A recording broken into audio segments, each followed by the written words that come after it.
एक ऊंची पहाड़ी पर अंबरपुर गांव के ऊपर एक बंगला था। सूना, वीरान। लोग इसे भूत बंगला कहते थे। वे कहते थे कि इसमें भूत रहते हैं। अजीब आवाजें और डरावनी परछाइयों की फुसफुसाहट लोगों को दूर रखती थी।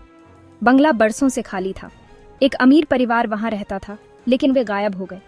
बिना कोई निशान छोड़े गायब हो गए। कुछ लोग कहते थे कि उन पर श्राप था। दूसरों ने छिपे हुए खजाने को दोषी ठहराया। किसी को नहीं पता था अन्या नाम की एक छोटी लड़की अंबरपुर में रहती थी। अन्या अलग थी। वह बहादुर और जिज्ञासु थी।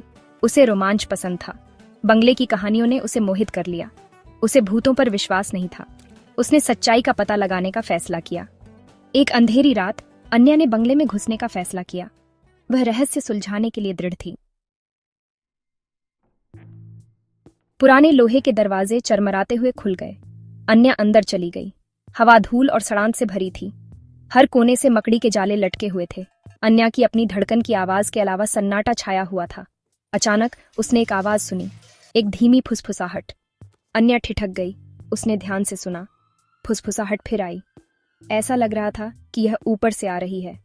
अन्या धीरे धीरे चरमराती लकड़ी की सीढ़ियों पर चढ़ गई। उसका दिल तेजी से धड़क रहा था। वह सीढ़ियों के ऊपर पहुंची। फुसफुसाहट तेज हो गई।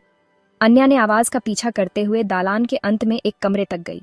दरवाजा चरमराकर खुल गया और वहां कमरे के बीच में एक बूढ़ा आदमी बैठा था। वह कमजोर और दुर्बल था। वह अन्या पर मुस्कुराया। उसने उसे बताया कि वह बंगले का केयरटेकर था। वह इतने सालों से वहीं रह रहा था। परिवार गायब नहीं हुआ था। वे बस चले गए थे। उन्होंने अपने घर की देखभाल के लिए उसे पीछे छोड़ दिया था।